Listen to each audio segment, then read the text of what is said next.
Guys, what's up? It's Lauren, and today I'm going to be doing a video that has been requested, and it was all about how I landed my first job, any tips, my story, advice, just the whole entire subject of how to get your first job. So I thought this was the perfect time to film this video because now that graduation season is upon us, I thought that this could be a really helpful video for people who are interested in my story. And obviously every story is different on how you land jobs, but I thought I would give some tips and tricks and just different things in general, and this could be helpful for anyone down the line that is looking for a job. So obviously this was my story, and I'm going to kind of explain the timeline of everything and stuff like that. So obviously now I know the job market is completely different than it was literally months ago, so that's kind of like one thing that obviously is going to affect this, but I thought I could still give my story and give you guys tips and give you guys advice. I know also a lot of people have asked me about my job in specific and what I do and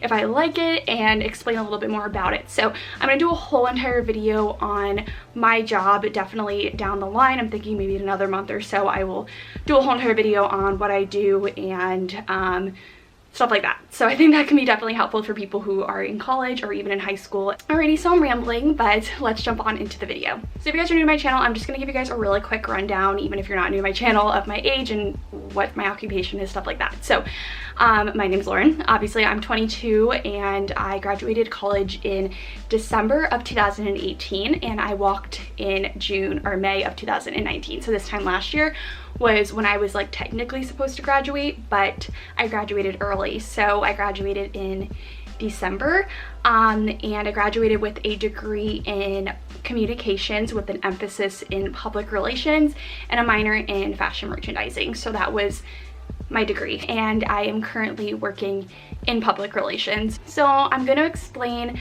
that month and a half period when I was trying to find a job and what I personally did. If you guys have any questions or if I didn't clarify something well, leave it down below and ask me and let me know and I will answer. Alrighty, so like I said, I graduated in December and I started applying for jobs like beginning of January. So when the new year hit, I was like, probably should apply to jobs now.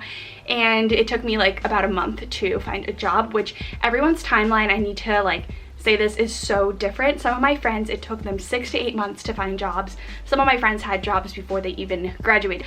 My process was pretty much what I did, and what I kind of recommend doing is being really active on LinkedIn. I think this is like my top thing. I love LinkedIn. I'm obsessed with LinkedIn. So to preface this, one thing about me looking for jobs is that I graduated in December, and I kind of had an advantage because everyone that I was competing against for jobs, I didn't really have as big of a pool of people I was competing with, because December, like, not as many people are graduating in December as they are graduating in May. And I also was applying in New York City. So I work in New York City, I didn't say that, but New York City is a huge market for public relations. So I was really lucky with that because there's like all the agencies, like a majority of agencies are in New York City. Started really grinding the beginning of January, and I got LinkedIn, or I had a LinkedIn profile, but I just made sure it was like in tip-top shape.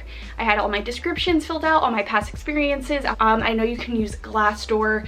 Also, I had a couple apps on my phone. Let me look at them now. I had a whole entire folder of apps that I would use, but I mostly relied on LinkedIn. So I still have this folder, and it is called Work.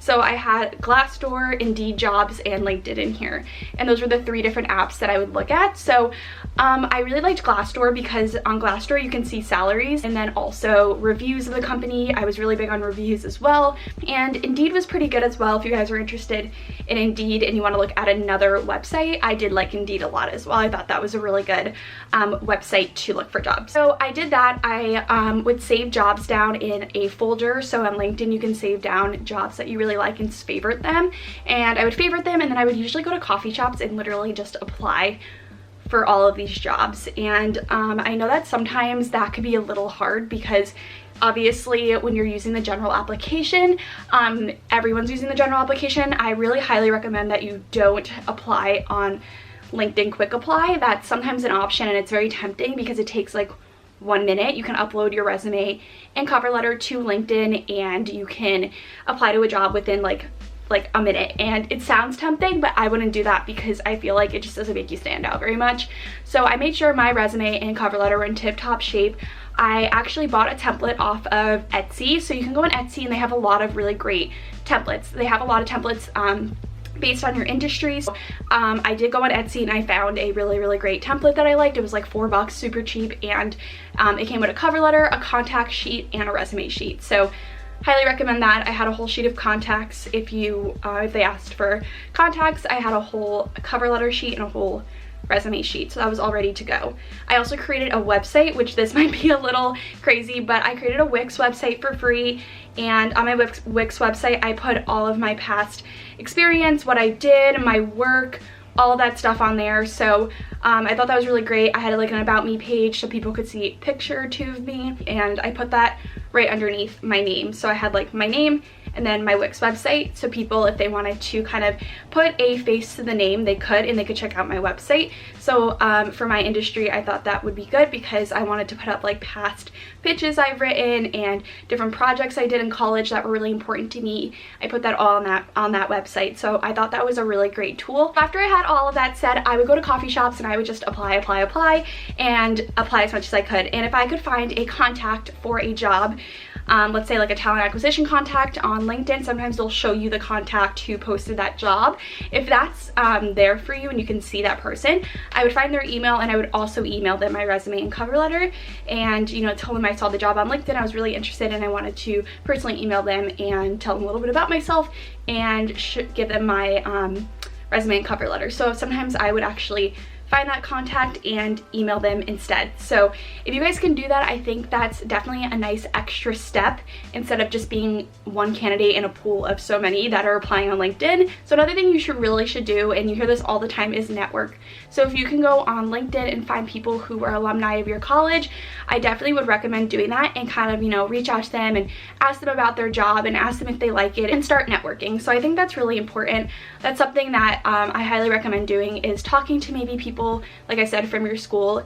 One thing I did, and I'm going to tell you guys how I got my job, was I actually networked, and I didn't mean to network. It was actually an accident, sort of, but it ended up landing me my job. So that's something I recommend. It's a little bit uncomfortable because you don't really know the person, but the whole reason behind LinkedIn is to network, or even people that you kind of know that maybe like were in your sorority, maybe you weren't super close with them, but they know of you, and it's kind of scary and kind of frightening, but it definitely can go a really long way, because obviously if you have that upper hand and you know someone at the company, that's going to help you really stand out. So when I was doing this and I was applying to tons of jobs, I ended up getting I applied to probably 40 plus jobs, guys, and I would go to coffee shops for hours and just apply to jobs and apply.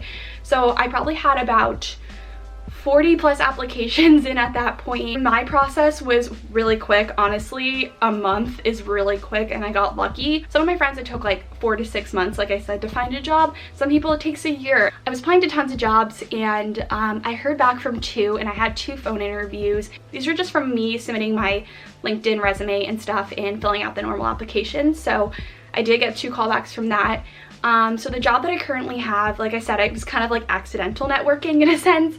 There was a girl in my sorority and she was commuting and I was going to be commuting, so I kind of wanted her opinion on working in a PR agency and commuting. So I was actually asking a lot of people their thoughts on like working in agencies and commuting, because agencies definitely, they're definitely busy environments and you do end up working long hours. I actually ended up asking her thoughts on it, and if she liked her company. Like I was telling you guys before, she was working for a PR agency and she recommended that I apply because I actually originally didn't see anything up on the website, so I thought they weren't hiring. And jobs move so quickly. There could be an opening that they haven't even posted yet. So I was like, you know what, even though there's like nothing on the site, I'm going to reach out to this contact she gave me. She gave me like the recruiter's contact for that company. So I attached my resume and my cover letter. Obviously with cover letters, you always tailor them to the position and to the company that you're applying to. So I reached out to this contact. I emailed her, told her the girl in my sorority's name, that she referred me to you, and I got a response back within literally 2 hours, and she was like, oh my gosh, like would love to bring you in for an interview. I actually have some openings that just came in like the past day or two. So I was like, cool. So the next day I had a phone interview with her and it went really well, and she called me back and told me that she would like to do an in-person. So I went there and I printed out which it sounds extra, but you gotta be extra when you're applying to jobs. I printed out a little portfolio of all of my work that I've done in the past, all of my experience. Obviously I was entry level, so it's kind of stuff from internships in college, which they know because I'm at entry level. But I made a, like, I knew I was interviewing. She told me I was interviewing with 3 people. I ended up interviewing with 4 people, so I brought 5 packets just in case, like a nice little cover, and then you opened it, and then I had all of my work and my experience and everything like that. And I brought extra things, extra resumes, because obviously people who are interviewing don't have your resume. Sometimes they do, like the recruiter usually do, but those extra people you're interviewing with, like managers and directors and stuff, they're not just gonna have your resume. So I always have extra resumes, and I would give it to them because they were always interested. And I know that like 2 of them actually flipped through my whole book while they were talking to me, and I brought up a lot of talking points, and they're like, oh, what's this project that you worked on? Like, tell me more about this. So after that, I thought it actually went really, really well, and I was feeling really good about it. And then she gave me a writing test. So in PR, a lot of agencies will give you writing tests. So it's pretty much like I had to write like a press release and a pitch and stuff, and you have like 24 hours and whatever.